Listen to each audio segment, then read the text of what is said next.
আসসালামু আলাইকুম, কেমন আছেন সবাই? বিনুর বিশ্বে আপনাদের সবাইকে জানাই স্বাগত। আজকে বানাবো মজাদার আর রেশাদার স্বামী কাবাব, তবে আমার স্টাইলের।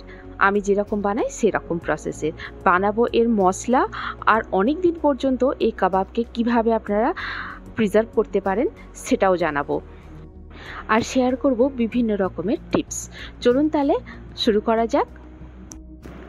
এখানে আমি নিয়ে নিয়েছি প্রথমে একটা কুকারের মধ্যে দিয়ে দেবো আমি এখানে মাংস। এখানে আমি 700-র মতো মাংস নিয়েছি। মাংসটাকে ছোট ছোট করে কেটে ভালো করে ধুয়ে নিয়েছি। নিয়ে নেব এতে এবারে ছোলার ডালটাকে আমি 6-7 ঘন্টার মতো ভিজিয়ে রেখে দিয়েছিলাম। ভালো করে ধুয়ে নিয়েছি, নিয়ে এবার এতে দিয়ে দেব। ডালের মাপটা হচ্ছে যতটা আপনি মাংস নেবেন তার 3 ভাগের 1 ভাগ।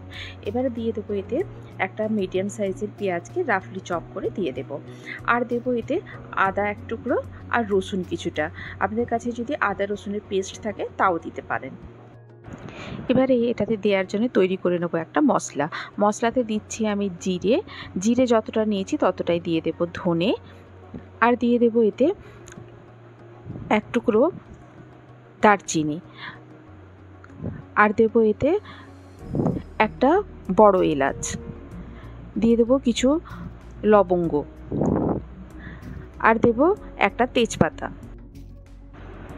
দিয়ে দিচ্ছি এতে এলাচ, ছোট এলাচ যেটা সেটাই দিয়ে দেবো। এটা লাল লঙ্কা যে যেরকম ঝাল খান সেই অনুযায়ী দেবেন। আর দিয়ে দেবো এখানে গোলমরিচ, গোটা গোলমরিচ হাফ চামচের মতো, যে চামচে আমি ধনে আর জিরে মেপেছিলাম। এগুলো সব দিয়ে একটা গুঁড়ো বানিয়ে নেব। গুঁড়োটা কিন্তু একেবারে একেবারে ধুলোর মতো হবে না, একটু গোটা গোটা থাকবে। দিয়ে এটাকে একটা জায়গায় ঢেলে নেব। নিয়ে এর মধ্যে যত এলাচের বা তেজপাতা বা বড় এলাচের যে খোসাগুলো আছে সেইগুলোকে বেছে ফেলে দিতে হবে। তবে হ্যাঁ, মশলাটা কিন্তু ড্রাই রোস্ট করা নয়, মশলাটা কিন্তু কাঁচাই গুঁড়ো করেছি। কাঁচা গুঁড়ো খুব ভালোভাবেই হয়ে যায়। এই যে খোসাগুলোকে ফেলে দিলাম, দিয়ে এবারে এই মশলাটা সবটা দিয়ে দেবো। দিয়ে এবারে দিয়ে দেবো হলুদ গুঁড়ো, আর দিয়ে দেবো প্রয়োজন মতো লবণটা দেখে দেবেন, পরে যদি কম হয় তাহলে দেয়া যাবে টেস্ট করে। দিয়ে দিচ্ছি এখানে জল পরিমাণ মতো। দিয়ে এবারে এতে প্রেসার কুকারের ঢাকনাটা বন্ধ করে দেবো। দিয়ে 6 থেকে 7টা হুইসেল দেবো, বা যতক্ষণ না পর্যন্ত এইরকমভাবে একদম সেদ্ধ হয়ে যাচ্ছে মাংস আর ডাল দুটোই।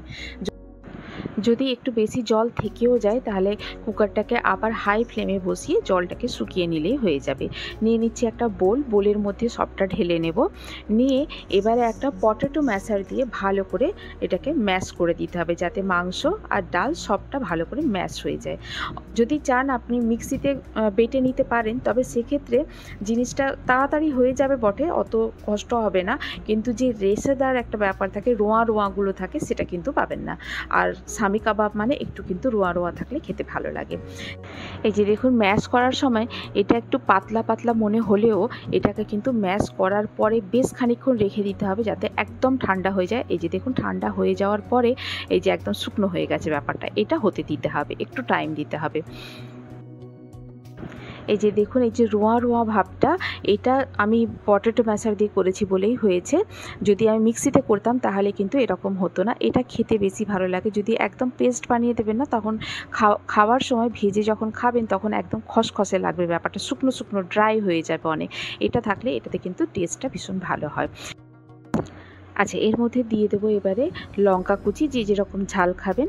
পেঁয়াজ কুচি, একটা বড় সাইজের পেঁয়াজকে আমি ছোটো ছোটো করে কুচিয়ে নিয়েছি। আর দিয়ে দেবো কিছুটা ধনেপাতা কুচি।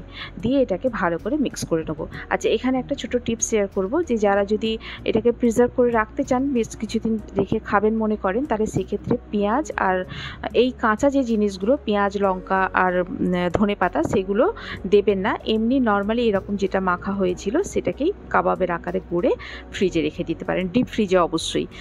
যেহেতু এটা সেদ্ধ জিনিস, খারাপ হয়ে যাওয়ার কোনো ভয় নেই। যখন ভেজে খাওয়ার যখন ইচ্ছা করবে তখন বার করে নিয়ে কিছুক্ষণ রেখে তারপরে পেঁয়াজ বা কাঁচা লঙ্কা ধনেপাতা কুচি তখন মেশাতে পারেন, দিয়ে আবার কাবাবের আকারে গড়ে নিয়ে ভেজে নিতে পারেন।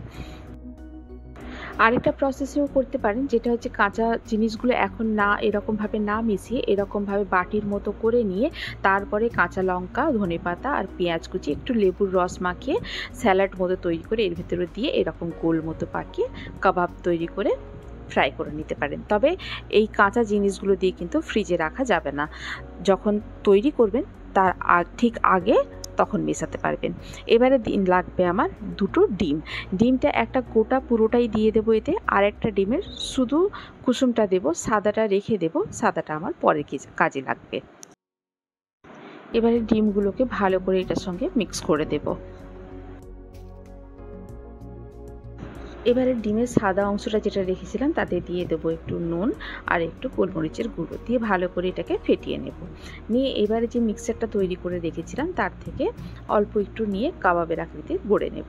আপনারা যে যেরকম পারবেন শেপ দেবেন। আমি এরকম গোল প্যাটির মতো করে নিয়েছি, গোল চ্যাপটা। এই যে দেখুন, এই যে 4টের মতো এখন বানিয়ে নিয়েছি, বাকিটা পরে বানাবো। এখন এইগুলোকে আগে ভেজে ফেলা যাক। নিয়ে নিচ্ছি এখানে একটা ফ্রাই প্যান। তবে প্যানটা আমার নন স্টিকি নয়, এটা হচ্ছে হার্ড অ্যানোলাইজড প্যান, তাই খুব ভালো করে গরম করে নিতে হবে এটাকে, তখন তলাটা আর আটকে যাবে না। প্যানটা খুব ভালো করে গরম হয়ে গেছে। এবারে দিয়ে দিচ্ছি এটা আমি তেল। আমি তৈরি করছি এটা সর্ষে তেলে ভাজছি, আপনারা যদি চান সাদা তেলেও ভাজতে পারেন, তবে সর্ষে তেল খাওয়াটা বেশি ভালো যদি কোনো প্রবলেম না থাকে। এবারে তেলটা খুব ভালোভাবে গরম হয়ে গেলে ফ্লেমটাকে আমি মিডিয়ামে করে দেবো। দিয়ে ডিমের যে সাদা অংশটা ছিল তাতে একটা করে কাবাব ডিপ করব ভালো করে, দিয়ে এবারে তেলের ওপরে ছেড়ে দেব ফ্রাই হওয়ার জন্যে।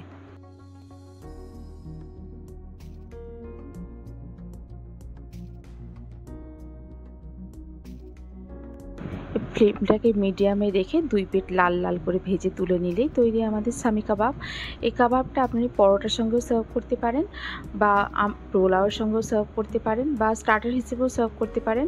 আমার তো বাবা সাদা ভাত দিয়ে খেতে অসাধারণ লাগে। যদি স্টার্টার হিসেবে সার্ভ করেন তাহলে এতে গোল গোল করে রিং রিং করে কাটা পেঁয়াজ আর চাটনি দিয়ে, গ্রিন চাটনি যেটা হয় সেটা দিয়ে সার্ভ করতে পারেন। এবারে ভেঙে দেখি চলুন কীরকম হলো ব্যাপারটা। এই যে এরকম রোঁয়া রোঁয়া যে ভাবটা, এটাই কিন্তু সামি কাবাবে অবশ্যই হতেই হবে।